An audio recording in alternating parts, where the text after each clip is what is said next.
So Frozone is a story about Frozone, but he's in the world of Frozen with Elsa and Anna and Kristoff, and they're doing their thing. Anna's like princess or whatever, and Elsa is like queen.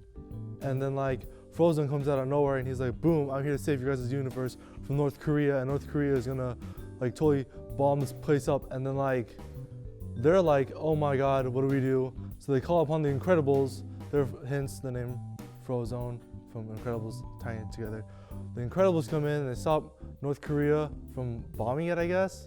But then North Korea is like, oh no, we have the power of Russia on our side. And Russia is going to be like, oh hey, we're going to take over this land. And then like Elsa is like, no, don't take her land. And then she uses her frozen powers, along with Frozone, who also has Frozone powers. And they're like gonna save the world, two worlds, two dimensions, I guess. And it's gonna be like amazing, and you should totally watch it. The plot of it, I guess, is don't underestimate the power of North Korea, because North Korea is like amazing, and then like, right? And then yeah. Keep going. Okay, so then next thing you know, boom, Frozone's like, hey guys, I gotta go home to my wife. She has my super suit. And super suit is like his like ultimate like way of getting powers, I guess. I don't know Frozone's backstory. But Frozen super suit is like, hey, let's get a super suit, and the super suit's gonna be like crazy cool. So he has a super suit, goes back to the land of Frozen, and Frozone, he's like, hey yo, I've got my super suit, what happened? Next thing you know, the land's like complete wasteland, fallout wasteland. It's like mutations everywhere, and it's like people are like they're like just mutated, and it's not chill, because I mean it's kind of is chill because it's like frozen, but it's not frozen because it's Frozone, I guess. And Frozone's like, oh no, what if I come back to? I need to help everyone get back to the normal state. So what he does, he gets Superman to come back with him and go back in time, fix the world. And, you know, Superman goes around, fixes the world. He's like, like around the Earth, and then the Earth is like going backwards, and then like the Frozen whole time sequence is happening, and then like after that, like okay, so rewind back. Frozone is like back in his house. He has a super suit going back to North Korea, and then like after that, like oh okay, so then like Frozen is like just chilling, and then get it, cause chilling, Frozone, no one's laughing at that this time. Okay, so okay. Frozone is chilling, literally, in the world of Frozen, and the Sven, you know, the moose, Kristoff's moose, is like, hey yo, Frozone, and Frozen's like, yo, you can talk? Like, yeah dude, this is Frozen, anybody can talk. A snowman could talk.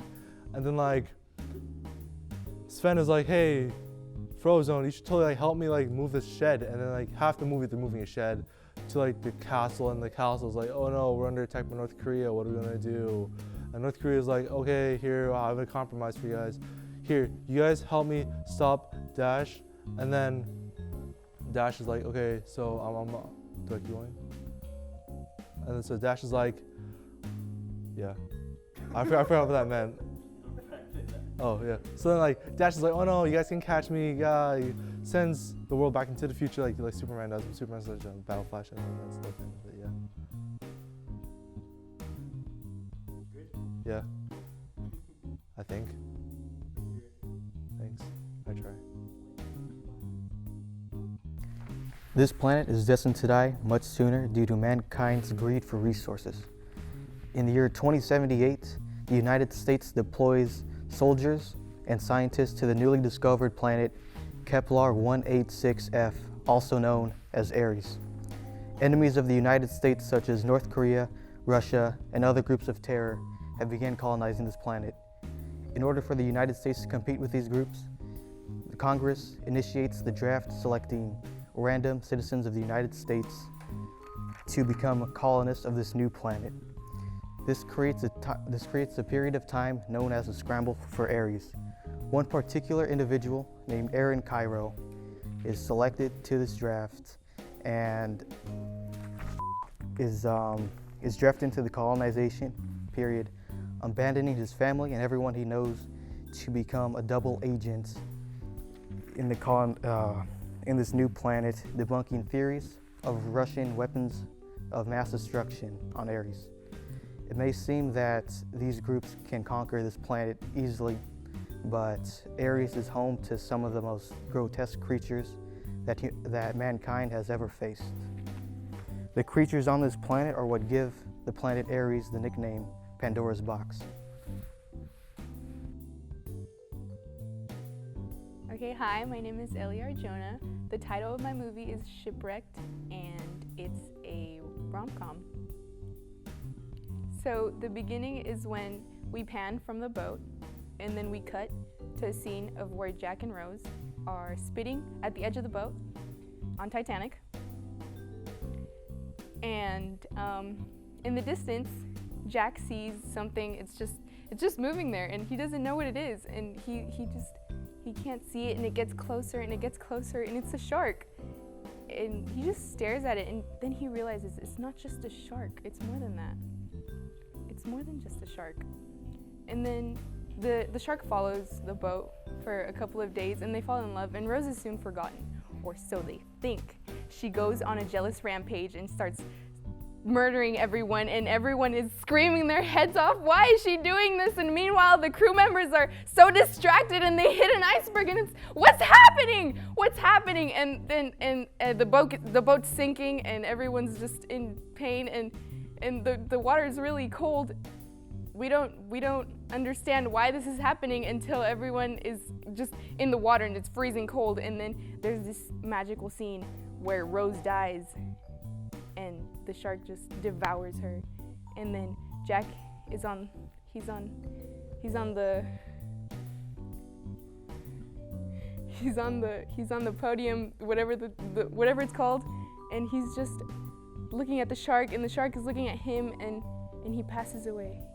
He just dies, and everyone is dead, and the lone survivor is the shark, and she goes spending her days, like just spending the rest of her life killing everyone because she's so sad, and that is how she got her name of Jaws, and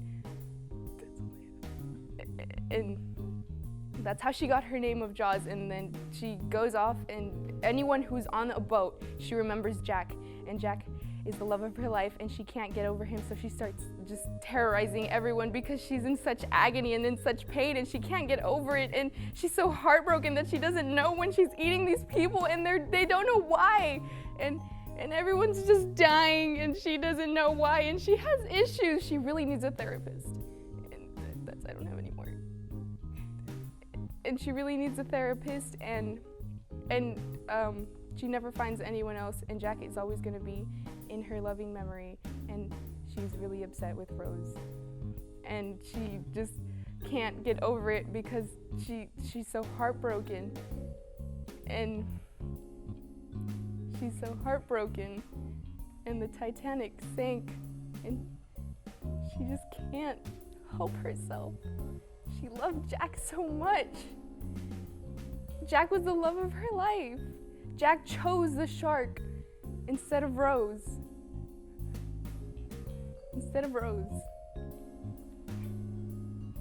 And that is it for today. That was my pitch. Thank you for listening, and thank you for watching. As you can see, my poster is called Self-Introduction. The genre is drama, and the tagline is in the world of communication. Do you remember not fitting into high school?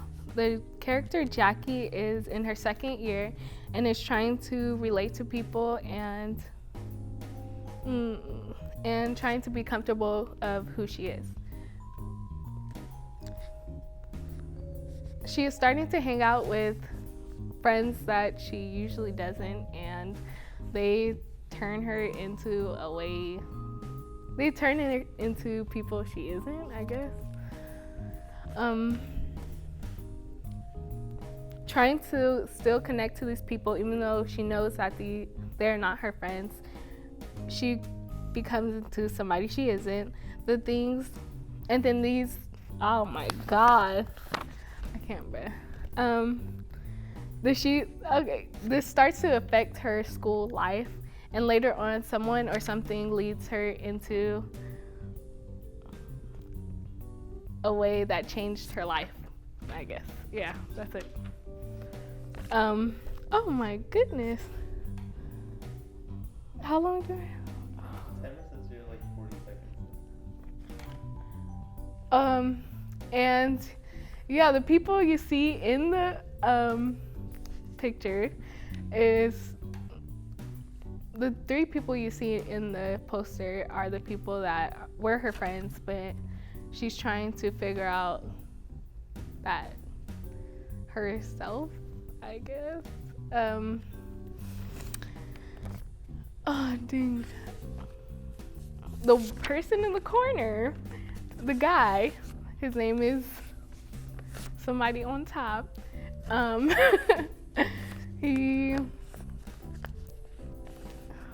Okay. Oh, yes. He's the one who helps her find herself, basically, and helps her in school and tries to, yeah. Do you have a younger sibling? If you don't, like myself, I'm sure you know someone in your life you're willing to give up your soul for.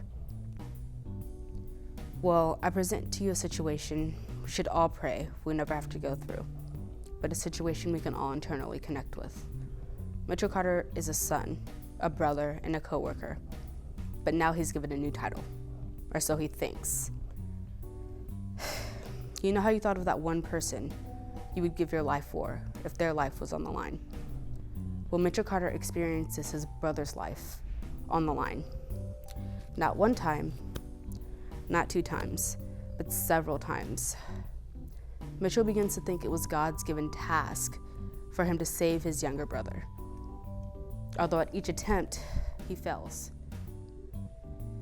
Mitchell enters a loop to where in each outcome, no matter what happens, he ends up losing his brother. Death is something that we cannot prevent, but it's only something we can move on from. Until Mitchell enters an eye-opening realization, the loop will continue. Okay, so I present to you 7 Dreams Till Tuesday. 7 Dreams Till Tuesday takes you into the life of a young girl named Elizabeth Matthews. Elizabeth Matthews has a split personality. Neither her or her family are aware of her mental illness. Until she got into high school, she didn't have dramatic episodes. As being an outcast and having little to no friends, her split personality often showed and expressed how she really felt. Anger. Ugh, I lost my place. Okay, start over. Oh, wait, no, okay. Okay, so when she turns, she has no control of her behavior. She wasn't aware of her condition until she woke up one day and her whole family was dead. Waking up confused and not knowing what's going on, with no information on how or why they died, she then goes through 7 dreams for 7 days, reliving that exact moment. Imagine living that moment for 7 days, the worst moment of your entire life. Well, she did that. She relived that day through the eyes of her family. Oh, I can't lose my place. To her surprise and her lost and confused state of mind, she found out the most shocking thing. She was the one, the killer. What does that mean? What are you doing? Oh, okay. She was the one, the killer. She then had to live with the blood of her family on her hands.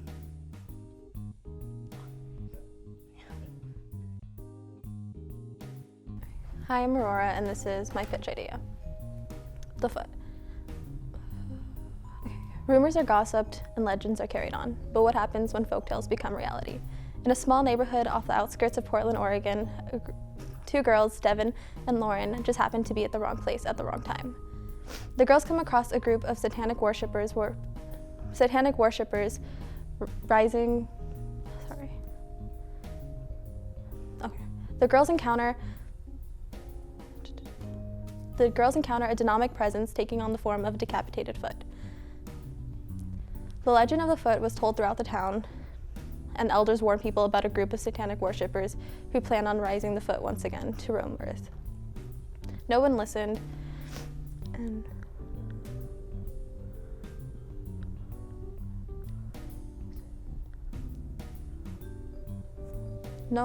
due to its original possession, it is forced to take on the form of a decapitated foot for the rest of its life. It imprinted all the girls, forcing them to have to be on the run from the foot to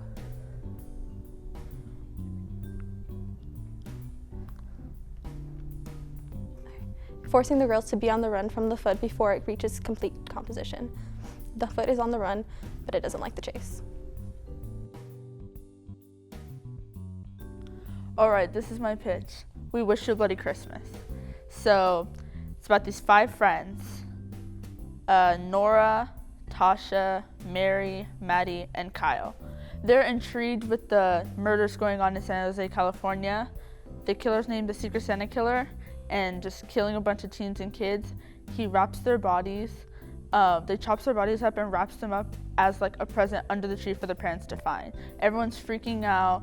The parents are trying to figure out like whether or not they're going to even celebrate Christmas at all. So the kids are trying to solve this mystery, and that brings targets on their backs because now they're in danger by this killer who obviously knows that they're onto them. Meanwhile, this is actually gonna have like a few subplots. One subplot is that like Tasha and Kyle are gonna have some type of ongoing romance during this obviously very dangerous time, and then it's gonna lead to some problems, obviously. The character Maddie is going to go through some problems with her mom, and that's basically how this is my idea. That's it.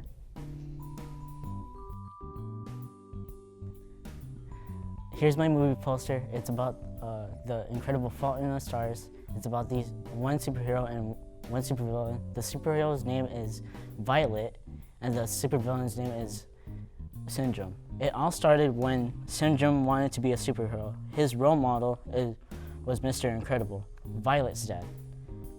So like, Syndrome was getting a little bit stockish, let's say. So Mr. Incredible was getting annoyed of Syndrome, so he told him to back off, and he said to work alone.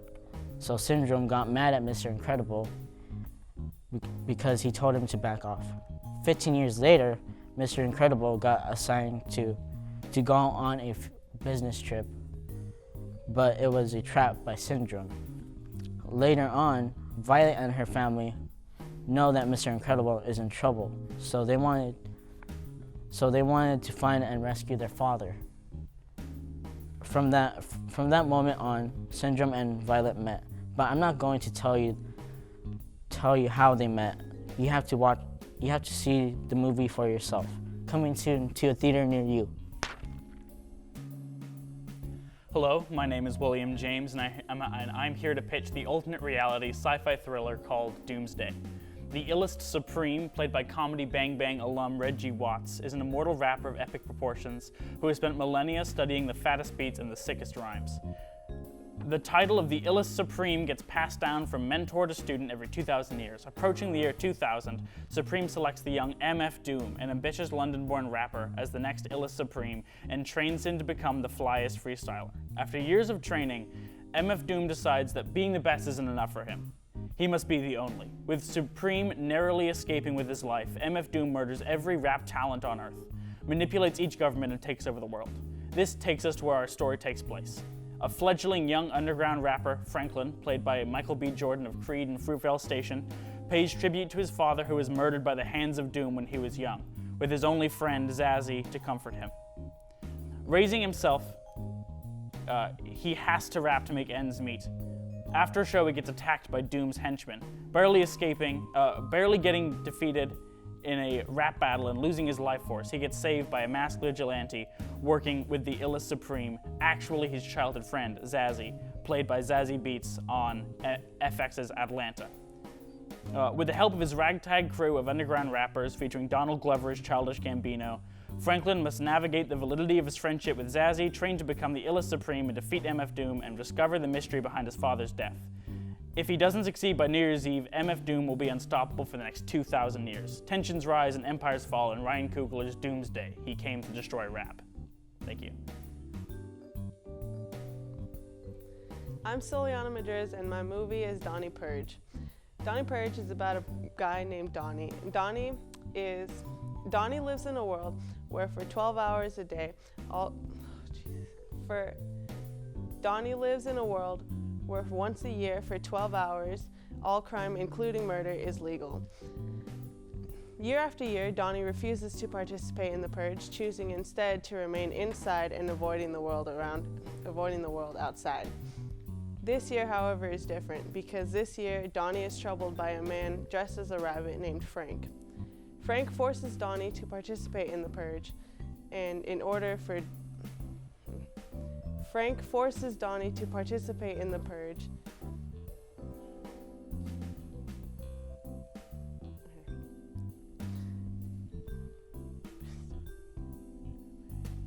And in order for Donnie to survive the night, he must listen to all the things that Frank tells him to do and avoid being killed by all the other participants of the purge.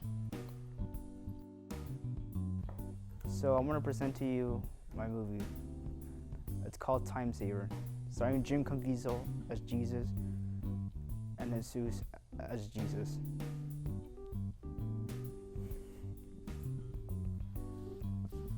I can't.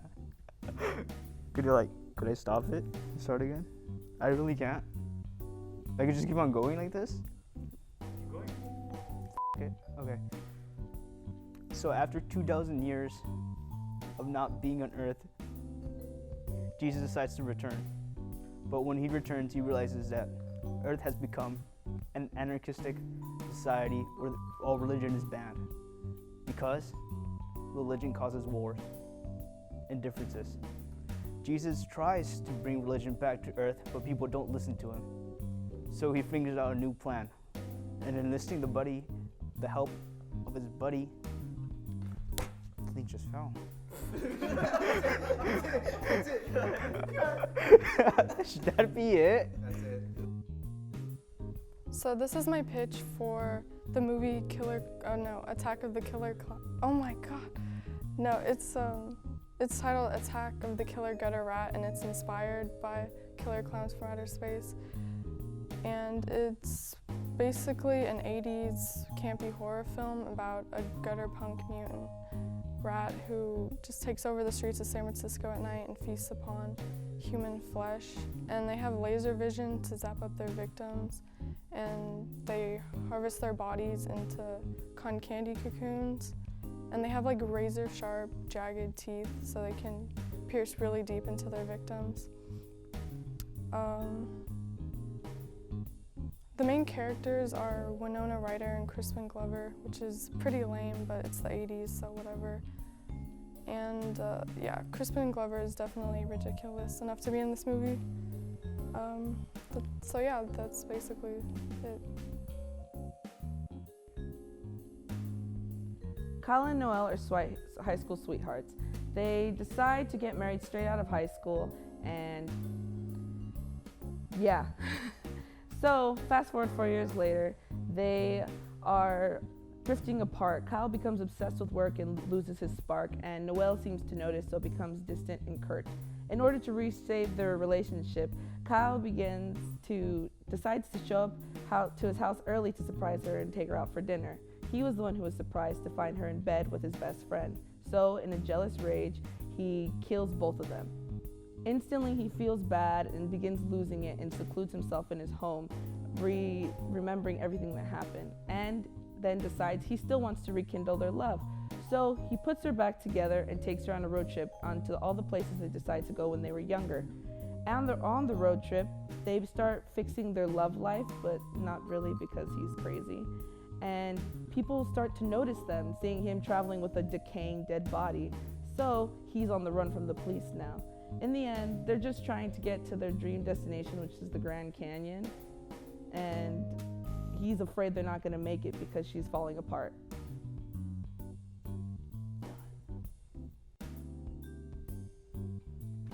Have you ever wondered who would come to the rescue for Agent 007?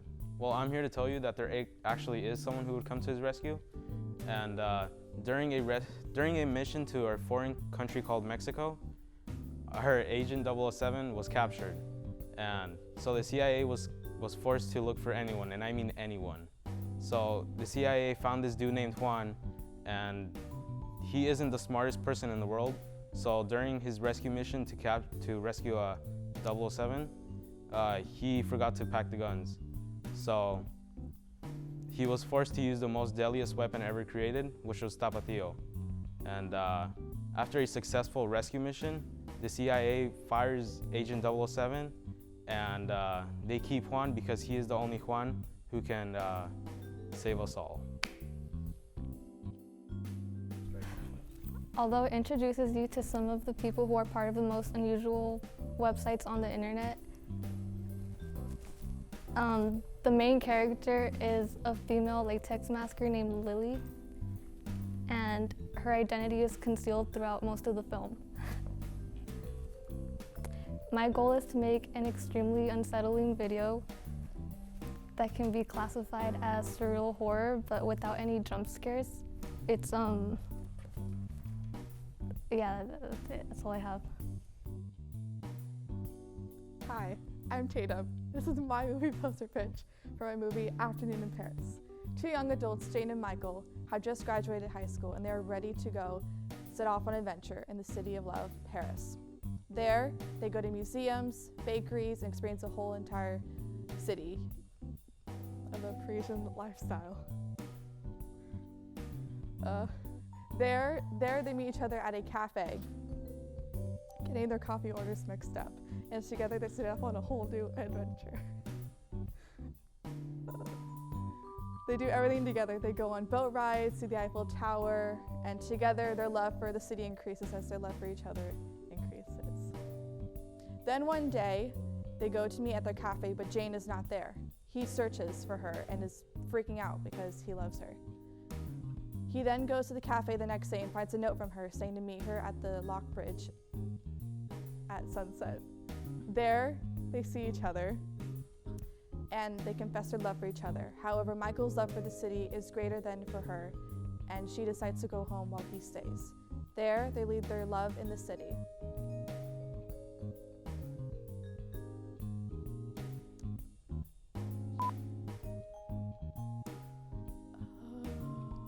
Then one day, in the future, they go back and they go to the same spot on the Lock Bridge. There he finds a note from her saying, "I have come back."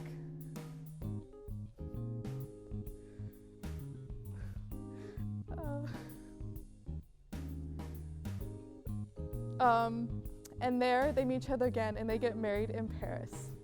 They remember their love when they were young teens in Paris, and now that they are older, they can now share the same love, but now they are more mature. In Paris.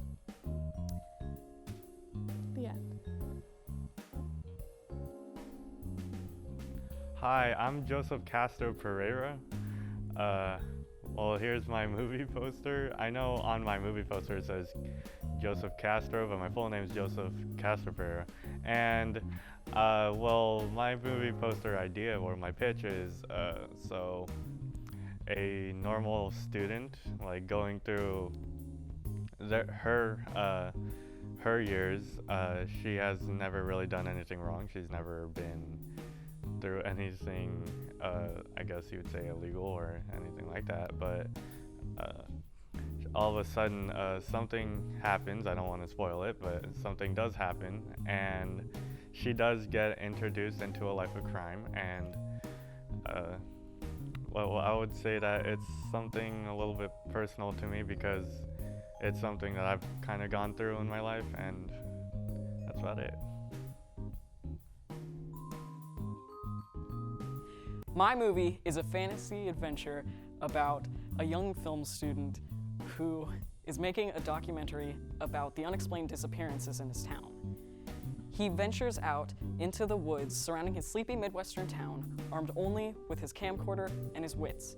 There, he encounters a group of rebel monsters from a different universe that will ultimately change his life forever. I made my movie for all the teenagers out there who feel like they don't care about their family and they don't belong. Teenagers who would rather go on a mysterious adventure with all these wonderful, fantastical creatures than stay at home and live their boring, everyday lives.